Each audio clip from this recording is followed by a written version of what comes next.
Hélas, quelle douleur remplit mon cœur, fait couler mes larmes, hélas, vœux superflus, au jour puissant, vous ne serez plus. L'orfèvre, le ciseleur de la langue de Molière, Monsieur Oklokwami Agbenigan alias Oka, vous invite à suivre les Perles de Oka, une vitrine littéraire dédiée à la beauté des mots et à l'art oratoire. Et toute personne qui parle la langue française a besoin de certaines espèces de mots, les espèces de mots. Et ces espèces de mots sont au nombre de 9. Il y a 5 espèces de mots variables et 4 espèces de mots invariables. Nous allons rapidement survoler les 5 espèces de mots variables. Là, nous avons les articles, les adjectifs, les noms, nous avons les verbes et je crois nous avons les pronoms. Maintenant, parce que pourquoi les appelle-t-on les noms variables? Parce que ils prennent la marque du pluriel lorsque l'on les utilise, lorsqu'on les emploie. Maintenant, pour ce qui concerne les espèces de mots invariables, nous avons les adverbes, les prépositions, les conjonctions et enfin les interjections. Et permettez que nous puissions nous appesantir sur les interjections. Les interjections, ce sont de petits mots qui expriment des sentiments. À cet effet, nous allons revenir sur quelques-unes de ces petits mots, de ces interjections qui, bien entendu, expriment des sentiments. Alors, nous allons parler de « oh »,« ah »,« hurrah »,« bravo »,« hein »,« ouf »,« bravo » et « fi ». Et enfin, nous allons donc essayer de vous faire sentir ce qu'expriment quelques-unes des interjections que nous avons savamment choisies pour vous. Nous avons par exemple « ah ». « Ah », ça peut exprimer la surprise ou bien la joie, selon le contexte dans lequel le mot « ah » est exprimé. Nous avons « aïe ». Aïe, chacun le sait, c'est pour faire allusion à la douleur. Lorsque on pince une partie de votre corps, eh bien, vous ne pouvez pas résister et instantanément, vous dites « aïe ». Plus loin, nous disons « bah ». Bah, c'est pour faire allusion à la honte.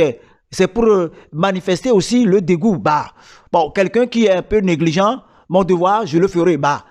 Voilà ce qui veut dire qu'il n'est pas trop sûr. Alors que nous parlons de différents examens scolaires, il faut que chacun essaye de se gêner, de se débrouiller, de se chiner. Nous allons continuer avec bravo. Bravo, on tape avec quelqu'un, on lui serre la main parce qu'on est en train de l'approuver, parce que celui-là a trouvé une réponse satisfaisante. Plus loin, nous dirons hein, hein, c'est pour demander. Lorsque vous bâtissez une phrase à la fin de laquelle vous dites hein, H-E-I-N avec le point d'exclamation, eh bien, vous semblez demander à la personne, insister sur quelque chose pour que la personne essaye de mieux vous comprendre. Ailleurs, nous pourrons faire allusion à hélas. H-E accent aigu L-A-S. Hélas. Hélas, ça fait allusion à la douleur ou bien au regret. Hélas, quelle douleur remplit mon cœur, fait couler mes larmes. Hélas, vœux superflus, au jour puissant, vous ne serez plus. Vous permettez, parce que j'avais fréquenté une école primaire catholique ainsi qu'un collège catholique avec les prêtres. Nous allons plus loin, nous faisons lorsque quelqu'un parle et il fait comme s'il est en train de bégayer, c'est parce qu'il a fait un oubli et il essaie de meubler ce silence-là par de H-E-U. Lorsque quelqu'un s'exprimant emploie cela veut dire qu'il est en train donc de tergiverser, il est en train de barguigner, il est en train d'hésiter avant que ne viennent les autres mots. Oh, c'est encore lorsque l'on se retrouve devant un fait inattendu, on est alors ébahi, on est ahuri, interloqué, surpris, abasourdi. Alors, oh, on peut aussi manifester un certain émerveillement, tout comme on peut alors faire allusion à la surprise. Plus loin, nous pouvons dire poids. Bon, voilà, un malade ou un élève blessé qui présente une plaie qu'un infirmier doit soigner. Ben, quand la plaie elle est mal soignée, quand la plaie n'a pas été bien entretenue, avant que l'on lui rende visite à l'infirmier qui va faire le pansement, eh bien, il peut prononcer le mot « poids ». Mais c'est pour manifester un certain dégoût. Mais comme c'est son travail, il pourra le faire. Et quand une plaie est mal entretenue, quand elle n'est pas bien soignée, vous savez, il va y couler donc ce qu'on appelle la sanie. S-A-N-I-E. Et ce sera une plaie purulente.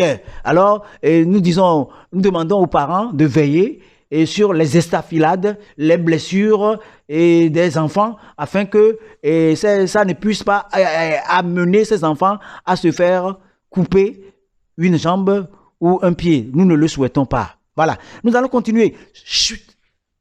C-H-U-T. On met le point d'exclamation. C'est pour manifester ou réclamer le silence, pour qu'on ne puisse pas dire certaines vérités, puisque toutes les vérités ne sont pas bonnes à dire. On peut également dire « Hey !» Hey, lorsque nous voulons interpeller quelqu'un, hey, alors donc nous l'interpellons pour qu'il puisse s'arrêter ou nous écouter. Et ça fait allusion à un appel.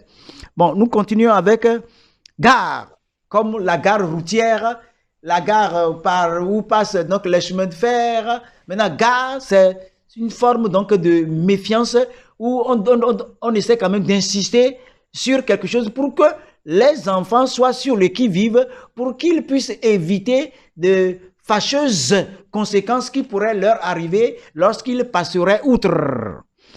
Bon, il y a aussi des mots français qui sont comparables ou bien qui peuvent être pris. Ces mots peuvent être pris pour des interjections. Alerte, ou bien on peut dire allons. Courage. On peut dire ciel. Et enfin, on pourra dire halte. Donc, c'est pour vous dire que les interjections, nous les avons énumérées. Je crois que nous les avons fait passer au peigne fin. Nous avons donné des petits mots et après, nous avons corroboré cela avec des mots entiers qui expriment également la valeur donc des interjections qui sont de très petits mots qui expriment des sentiments. À la place donc de ces mots-là, on exprime certains sentiments, on exprime certaines idées. Je crois que pour aujourd'hui, nous estimons que c'est suffisant. Nous allons vous donner rendez-vous très prochainement et nous vous garantissons de continuer à vous appâter, de continuer à vous émerveiller, de continuer à vous tenir en haleine parce que nous aurons trouvé encore des choses qui seront non seulement désopilantes, mais aussi et surtout instructives. Ciao.